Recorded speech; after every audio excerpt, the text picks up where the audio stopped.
بسم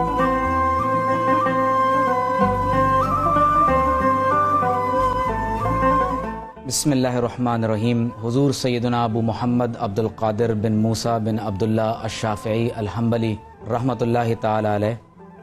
نحیف البدن، میانہ قد، کشادہ سینہ، لمبی چوڑی داڑھی، گندمی رنگ، ابرو پیوستہ، بلند آواز، علم کامل اور عصر غالب کے حامل۔ سبحان کیا اور آپ کا انداز گفتگو یہ تھا کہ بجلی کی تیزی کی طرح سے آپ خطاب فرماتے تھے، اور جب کوئی آپ کے خطاب کو سنتا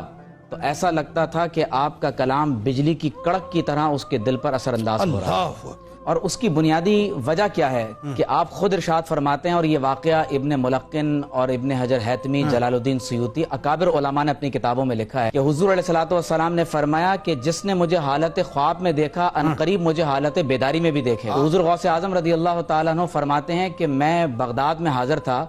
تو اس وقت مجھے حالت بیداری میں محمد الرسول اللہ صلی اللہ علیہ وسلم کی زیارت نصیب ہوئی، اور آپ صلی اللہ علیہ وسلم نے فرمایا کہ اے میرے بیٹے، آپ بغداد میں خطاب کیوں نہیں فرماتے؟ تو آپ نے عرض کی یا رسول اللہ صلی اللہ علیہ وسلم، میں ان بغداد کے فصحا اور بلغا کے سامنے کس طرح سے خطاب کروں؟ اچھا، یہ ذہن میں رہے کہ آپ کا نسب رسول اللہ صلی اللہ علیہ وسلم سے ملتا ہے تو آپ عرب ہیں۔ تو آپ علیہ الرحمہ نے جب یہ عرض کی تو حضور علیہ الصلوۃ والسلام نے فرمایا اپنا منہ کھولیے۔ آپ علیہ الصلوۃ والسلام نے 7 مرتبہ اپنا لعاب دہن آپ کے منہ مبارک میں ڈالا۔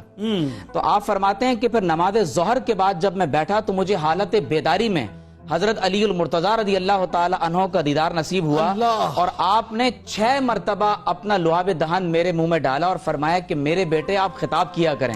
تو میں نے پوچھا کہ آپ نے 7 مرتبہ کیوں نہیں ڈالا؟ تو فرمایا محمد الرسول اللہ کے ادب کی وجہ سے صلی اللہ علیہ وسلم۔ اور اس کے بعد پھر آپ کے خطاب کا عالم یہ تھا کہ جب آپ خطاب فرماتے تو دور و نزدیک کے بیٹھے ہوئے لوگ یکساں طور پر آپ کا خطاب سنتے، غیر مسلم سنتا تو مسلمان ہوتا، فاسق اور فاجر سنتا تو تائب ہوتا، اور جو اہل اللہ آپ کا خطاب سنتے تو اللہ کے خوف سے ان کے جگر پھٹ جاتے، اور کئی لوگوں کا جنازہ آپ کی خدمت میں اسی طرح سے نکل جایا کرتا تھا۔ آپ اندازہ کیجئے کہ یہ وہ عہد ہے کہ جس کے بارے میں شیخ عز الدین بن عبد السلام، شیخ ابن تیمیہ، حضرت ابن قدامہ حنبلی، ابن رجب حنبلی، امام ابن حجر عسقلانی، امام ذہبی، اور یہ تمام اکابر علماء کی میں بات کر رہا ہوں جو ٹریڈیشنل یعنی کنونشنل علماء جنہیں کہا جاتا ہے، وہ کہہ رہے ہیں کہ شیخ کی کرامات کے بارے میں کہا گیا کہ انہو لم تباتر کرامات احد من المشائخ الا شیخ عبد القادر الجیلانی۔ وہ کہہ رہے ہیں کہ حضرت کی جو کرامات ہیں وہ تواتر کے ساتھ منقول ہیں،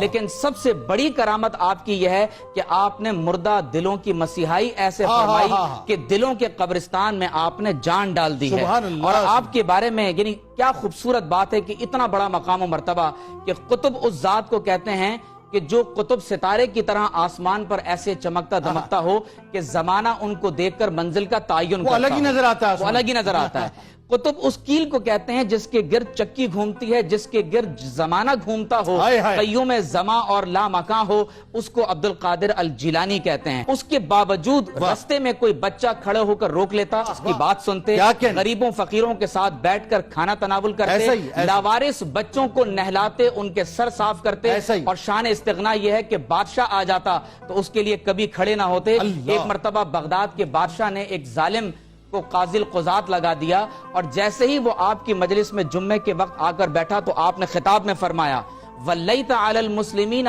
أَظْلَمَ الظَّالِمِينَ فَمَا جَوَابُكَ عِنْدَ رَبِّ الْعَالَمِينَ أَرْحَمِ الرَّاحِمِينَ۔ تم نے ایک ظالم کو اس وقت کا قاضی لگا دیا ہے، کل قیامت کے دن اللہ کی بارگاہ میں کیا جواب دو گے؟ تو بادشاہ یہ سن کر لرزنے لگا، وہ گر پڑا اور اس نے اسی وقت اس قاضی کو وہاں سے معزول کیا۔ اور میں یہ سمجھتا ہوں کہ غوث اعظم کی سب سے بڑی کرامت جس کا تذکرہ عمومی طور پر ہمارے ہاں مجالس میں نہیں ہوتا وہ یہ ہے کہ آپ اندازہ کیجئے 470 ہجری میں آپ کی ولادت ہوئی، 90 برس آپ کی عمر ہے، بغداد میں 70 برس آپ رہے، 7 نسلوں کی تربیت فرمائی ہے۔ اس پر تمام اہل علم کا اتفاق ہے کہ سلطان صلاح الدین ایوبی نے جو بیت المقدس کو فتح کیا ہے، اس کے ارد گرد لڑنے والی تمام افواج جن کی 70 سال غوث اعظم نے تربیت کی ہے، سن 583 ہجری میں جب بیت المقدس آزاد ہوا ہے، بیت المقدس کی روحانی تسخیر کا صحرا اگر کسی ذات اقدس کے سر بنتا ہے تو وہ غوث اعظم ہے۔ آپ کی قادریہ یونیورسٹی سے مڈل ایسٹ کے 400 مدارس ایفیلیٹڈ ہیں۔ غوث اعظم رضی اللہ تعالی عنہ نے جس انداز سے ان 5 بادشاہوں کے دور میں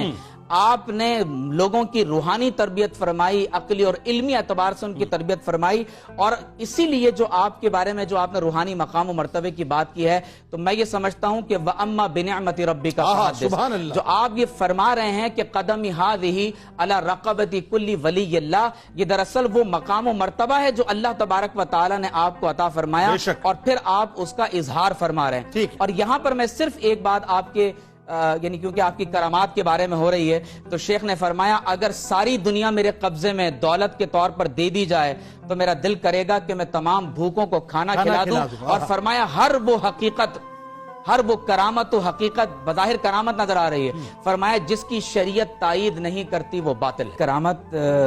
خارق عادت عمل کو کہتے ہیں، اور اس کا ظہور ولی سے ہوتا ہے، اور ظاہر ہے کہ ہر ولی صاحب ایمان اور اہل تقوی میں سے ہے۔ قرآن مجید میں حضرت آصف بن برخیہ کا واقعہ موجود ہے جو یہ بتاتا ہے کہ ٹائم اینڈ اسپیس کی لمٹ سے ماورا ہو کر اس کا تخت بھی حاضر کیا جا سکتا ہے اور اولیاء کے قدموں میں زمین کو سمیٹا بھی جا سکتا ہے۔ قرآن میں ہے کہ پلک جھپکنے میں وہ تخت وہاں سے یہاں پہنچا، تو ٹائم اینڈ اسپیس سے ماورا ہو کر کوئی ولی کرامت دکھا سکتا ہے۔ پھر حضرت سیدہ مریم علیہ السلام کا واقعہ بھی ہمارے سامنے ہے۔ شیخ عبد القادر جیلانی علیہ الرحمہ نے ایک روز فرمایا کہ کل میں اپنی سب سے بڑی کرامت دکھاؤں گا۔ اچھا کل؟ تو تمام تر لوگ، ظاہر 70 ہزار لوگ آپ کی مجلس میں بیٹھا کرتے تھے، 4 ہزار علماء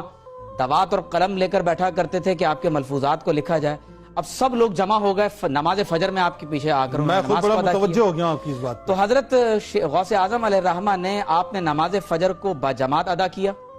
پورے دن درود و سلام پڑھتے رہے، جمعہ کا وقت آیا تو غسل فرمایا، نیا لباس پہنا، مسواک فرمائی، اور اس کے بعد جب نماز جمعہ مکمل ہو گئی تو فرمایا کہ لوگوں میں نے تم سے کہا تھا کہ کل سب سے بڑی کرامت دکھاؤں گا، تم نے میری کرامت کو دیکھ لیا؟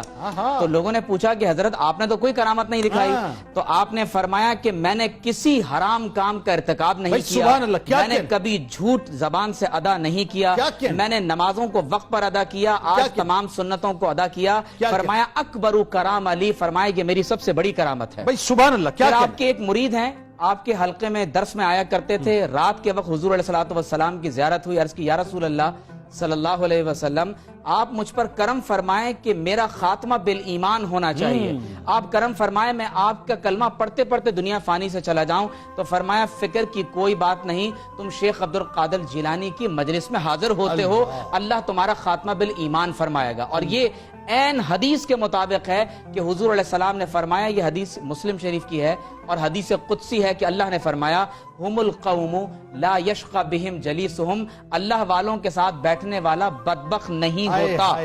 آپ کے بارے میں منقول ہے کہ ایک مرتبہ آپ کے ایک مرید نے ایک شخص سے جا کر